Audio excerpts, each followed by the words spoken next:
Kita bersekolah begitu lamanya hanya agar jadi budak.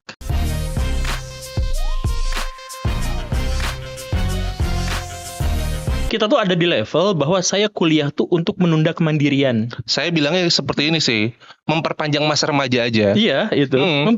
Jadi agar ongkos bekal dari orang tua tuh masih ada gitu. Bahkan sampai S2. Iya. Jadi S2 dan S3 di Indonesia tuh banyak yang kayak gitu. Ya. Banyak. Dan teman-teman saya juga seperti itu. Jadi mereka belum jadi mereka tuh gak tahu kenapa saya harus kuliah. Bahkan sebenarnya sejak SMP di Indonesia kita tuh ada di level trauma belajar. Ya. Trauma belajar yang dimaksud itu adalah bahwa kita ke sekolah tuh tidak punya tujuan. Kita datang ke sekolah, kalau misalkan kita benar-benar menuntut ilmu, kita tuh berencana nanti pelajaran biologi ya. Oke, nanti saya bakal nanya ini. Nanti saya akan belajar ini. Kita nggak seperti itu. Kita datang ke sekolah ya karena disuruh, karena itu adalah tuntutan sosial dan kan itu adalah tuntutan akademik. Itu adalah tuntutan dari orang tua dan itu adalah karena teman-teman kita ada di sana. Ya. Tapi kita tidak punya target ketika kita belajar ini tuh kita dapat apa, itu nggak punya target. Kita tuh nggak punya inisiatif. Inisiatif kita tuh udah dimatikan sejak awal. Sehingga pas kita lulus sekolah, kita tuh nggak tahu tujuannya apa. Makanya kita kuliah, coba tanya, kenapa kuliah jurusan ini? Untuk mudah mencari pekerjaan. Tapi ada yang lebih sadis sih sebetulnya Pak Guru. Apa? Kenapa kuliah gitu? Ya karena kalau nggak kuliah, orang tua bilang kamu ngapain kalau nggak kuliah? Ya iya itu. Bahkan iya itu. Nah coba sekarang misalkan gini ya. Seperti itu. Bahkan ya yang saya lihat ya, kalau kita lihat TikTok ya atau mungkin medsos sekarang kan ya, udahlah, udah pusing gitu kan, udah mungkin diomelin orang tua. Yang penting keterima kuliah aja di mana aja deh, yang penting kuliah dulu gitu. Jadi akhirnya saya lihatnya menghindari masalah aja gitu kuliah. Iya. Nah, karena tekanan sosial tadi ya. Dalam situasi yang seperti itu, kita tuh menemukan paradoks berikutnya. Yaitu, saya pikir lembaga kuliah itu adalah sebuah lembaga prestisius yang kita masuki agar kita menjadi budak yang baik. Ya. Jadi, bahasa halusnya apa tuh Pak Guru selain budak mungkin? Slave. Coba bayangkan sekarang beginilah ya. Itu cuma beda bahasa aja ya. Coba misalkan kita rumuskan dengan rumusan yang sederhana. Kalau kita mau jadi pemimpin, berarti kita punya inisiatif, kita punya dorongan, dan kita punya influence, kita punya kemampuan untuk mempengaruhi orang lain. Sekarang, tujuan kita kuliah adalah 1, agar gaji kita ditentukan sama pihak lain. 2, agar tempat kerja kita ditentukan sama pihak lain. Ya. 3, agar kita bisa bekerja sama dengan pihak lain untuk bisa menghasilkan keuntungan. Kemudian berikutnya, kita juga harus bekerja pada jadwal tertentu yang ditentukan sama pihak lain. Nah, artinya kita ngelamar kerja, Pak ini ijazah saya, biar saya dapat pekerjaan di perusahaan ini, agar saya disuruh, agar gaji saya ditentukan sama pihak lain. SD, SMP, SMA, kuliah dapat ijazah itu kita sodorkan, kita mohon-mohon pada kelompok lain, pada orang lain, pada korporat lain, agar mereka tuh memberikan jadwal kepada kita. Agar mereka tuh memberi gaji kepada kita sesuai dengan keinginan mereka. Kita bersekolah begitu lamanya hanya agar jadi budak. Kita tuh ingin, kita ngelamar, kita nangis kalau ditolak, agar kita tuh disuruh sama pihak lain. Pak, ini ijazah saya. Kamu mau jadi apa?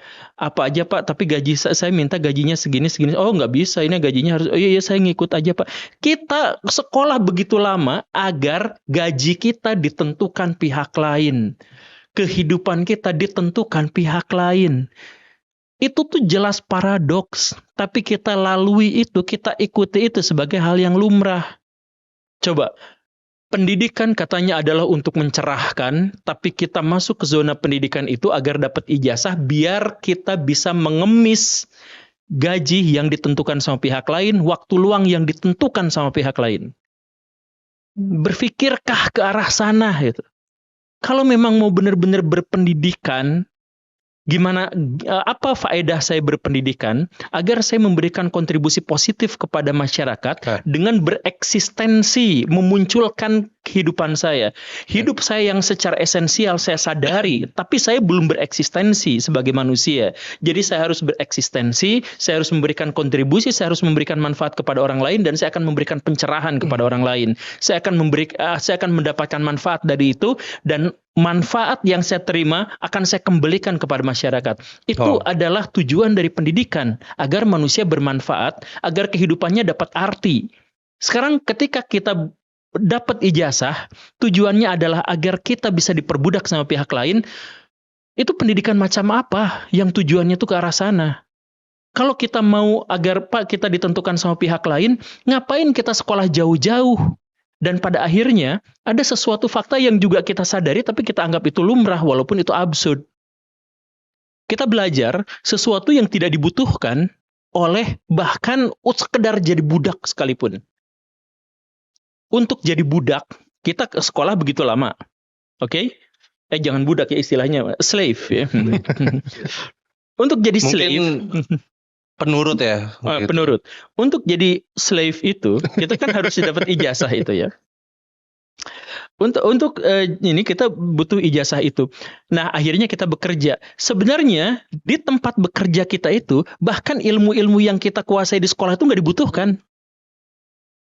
Apa yang dibutuhkan dari, misalkan ya, saya akhirnya direkrut jadi tukang nasi goreng di sebuah perusahaan. Saya tuh gak membutuhkan ilmu Kapten Patimura meninggal tahun berapa. Saya tuh gak butuh ilmu itu. Saya tuh gak butuh kosinus 120 tuh sudutnya tuh ininya berapa. Saya tuh gak butuh itu. Jadi ilmu-ilmu itu saya pelajari agar saya dapat ijazah, agar saya bisa bekerja. Tapi setelah saya bekerja, saya gak pernah menemukan relevansi dari ilmu-ilmu itu dalam kehidupan. Seharusnya ilmu-ilmu itu tuh diambil sebagai sebuah makna. Jadi kayak matematika, bukan rumusnya yang kita kuasai, logika berpikirnya. Kita belajar sejarah bukan fakta-faktanya, tapi bagaimana kita mengambil peristiwa dari masa lalu untuk kita jadikan pelajaran hari ini, agar kita bisa memberikan pelajaran buat orang lain. Ketika kita belajar ilmu bumi, geologi atau geografi, kita harus memahami interaksi antara alam, permukaan bumi dengan masyarakat yang ada. Itu yang harus kita pahami. Tetapi kita tidak mendapatkan relevansi antara ilmu-ilmu itu dengan apa yang kita perbuat. Akhirnya ada sebuah paradoks mengerikan di Indonesia. Paradoksnya itu gini, ini lucu Kang, tapi terjadi di Indonesia. Yaitu apa? Kita menghabiskan waktu untuk mencari pekerjaan, dan hanya 12% yang berhasil masuk ke tempat bekerja. Kalau di kampus hanya 7% mahasiswa yang bisa bekerja di sektor yang dia inginkan, di bidang yang dia inginkan, hanya 7-12%. Padahal perusahaan-perusahaan di Indonesia 50% membutuhkan karyawan. Jadi pekerja nyari-nyari perusahaan, nyari-nyari pekerjaan, perusahaan-perusahaan di Indonesia 50%-nya sulit banget menemukan pekerja.